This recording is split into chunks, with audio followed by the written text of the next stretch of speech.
তোমাদেরকে এই আমার ছোট্ট চ্যানেলে স্বাগত। তো আমি প্রতিদিনের মতো আজকেও আমি SSC GD constable previous year GK এবং জিএস কোয়েশ্চেনগুলি আলোচনা করছি, যেগুলো বিগত বছরে এসেছিল সেগুলো আমি পার্ট অনুযায়ী তোমাদের কাছে আলোচনা করছি। এর আগে আমাদের পার্ট 4 পর্যন্ত আলোচনা হয়েছে, আজ আমি পার্ট 5 নিয়ে আলোচনা করব। তো দেখো, তোমরা প্রতিদিন আমি 10টি করে কোশ্চেন আলোচনা করব এবং সেই ধরন অনুযায়ী কি কি কোশ্চেন হতে পারে সেগুলো তোমরা নোট করবে। তো দেখো, আমাদের 1 নম্বর কোশ্চেন কি আছে, দই এবং ভিনিগারের স্বাদ টক হয় কিসের উপস্থিতি কারণে? তো এটার রাইট অ্যান্সার হয়ে যাবে অ্যাসিড। অ্যাসিড এর কারণে দই এবং ভিনিগারের স্বাদ টক হয়। তো দেখো, দইয়ে আমাদের কি ভিটামিন থাকে তোমরা কিন্তু নোট করবে। দই থাকে আমাদের ল্যাকটিক অ্যাসিড এবং ভিনিগারে কি অ্যাসিড থাকে? ভিনিগারে থাকে অ্যাসিটিক অ্যাসিড। এটা কিন্তু তোমরা মনে রাখবে। এছাড়াও আরও কিছু তোমাদেরকে বলছি, তোমরা মনে রাখবে। যেমন কমলা লেবুতে থাকে সাইট্রিক অ্যাসিড, তেঁতুলে থাকে টার্টারিক অ্যাসিড, আপেলে থাকে ম্যালিক অ্যাসিড। এবং এটা খুব ভেরি ভেরি ইম্পর্টেন্ট বটে যে মূত্রে আমাদের মূত্রাশয় হয়, যে মূত্রে আমাদের কি অ্যাসিড থাকে? Uric acid. এবং যে চা আমরা সকালে পান করি সেটাতে কি অ্যাসিড থাকে? Tannic acid.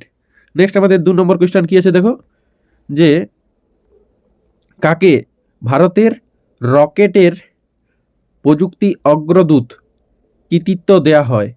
কাকে ভারতের রকেট প্রযুক্তির অগ্রদূত কৃতিত্ব দেয়া হয়? তো এটার রাইট অ্যান্সার হয়ে যাবে টিপু সুলতানকে। এই টিপু সুলতান আমাদের কত সালে মারা যায় তোমরা কিন্তু নোট করবে। টিপু সুলতান আমাদের 1799 সালে মারা যান। এবং এইখান থেকে আরেকটি কোশ্চেন হয় যে টিপু সুলতান প্রাণ ত্যাগ করেন কোন যুদ্ধে? এটা হবে কিন্তু শ্রীরঙ্গপত্তমের যুদ্ধে টিপু সুলতান প্রাণ ত্যাগ করেছিলেন। নেক্সট আমাদের 3 নম্বর কোশ্চেন কি আছে দেখো, উপদ্বীপীয় ভারতের পশ্চিম দিকে প্রবাহিত বৃহত্তম নদী কোনটি? তো এটার রাইট অ্যান্সার হয়ে যাবে নর্মদা নদী হয়ে যাবে আমাদের রাইট অ্যান্সার। এই নর্মদা নদীর উৎপত্তি কোথা থেকে বলো তো? তো এটার রাইট অ্যান্সার হয়ে যাবে যে অমরকন্টক মালভূমি থেকে নর্মদা নদীর উৎপত্তি। নেক্সট আমাদের 4 নম্বর কোশ্চেন কি আছে, ভারতের উল্লেখযোগ্য একটি উৎসব হলো ছট পূজা। এই ছট পুজোতে কোন দেবতার পূজা করা হয়? তো এটা আমরা সবাই জানি, ছট পূজাতে সূর্য দেবতার পূজা করা হয়। এই ছট পূজা সবথেকে বেশি পালন করে কোন জায়গায়? তো এটা হয়ে যাবে বিহারে। নেক্সট আমাদের 5 নম্বর কোয়েশ্চেন কি আছে দেখো, 2006 সালের কততম সংবিধান সংশোধন দ্বারা সরকারি এবং বেসরকারি শিক্ষা প্রতিষ্ঠানে ওবিসিদের 27% মানে 27% সংরক্ষণ দেয়া হয়? তো এটার রাইট অ্যান্সার হয়ে যাবে 93তম সংবিধান সংশোধনের দ্বারা সরকারি এবং বেসরকারি শিক্ষা প্রতিষ্ঠানে ওবিসিদের জন্য 27% সংরক্ষণ দেয়া হয়। নেক্সট আছে আমাদের 6 নম্বর question, all India tennis association AITA কবে স্থাপিত হয়? তো এটার রাইট অ্যান্সার হয়ে যাবে 1920 সালে হয়ে যাবে আমাদের রাইট অ্যান্সার। নেক্সট আমাদের 7 নম্বর কোয়েশ্চেন কি বলছে, listen life threw me unwilling বইটির লেখককে? তো এটার রাইট অ্যান্সার হয়ে যাবে, এই বইটির লেখক হলো অনুপম খের, হয়ে যাবে আমাদের রাইট অ্যান্সার।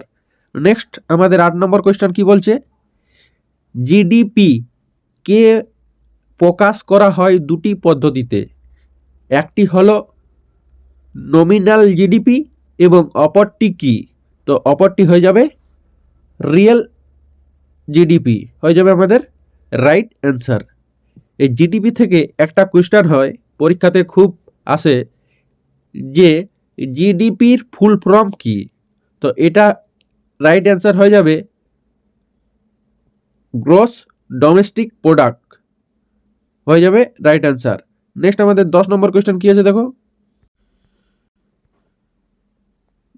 ড্যাশ 17 শতকে মোগল সম্রাট শাহজাহান দ্বারা তৈরি করা হয়েছিল যা ছিল মুঘলদের প্রায় 200 বছরের প্রধান বাসস্থান।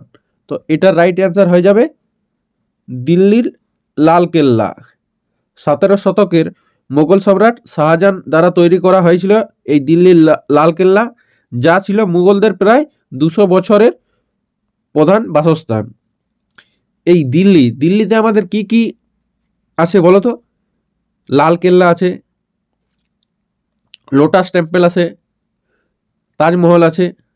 নেক্সট আমাদের 10 নম্বর কোয়েশ্চেন কি বলছে, কাবিনী কোন নদীর একটি উল্লেখযোগ্য শাখা নদী?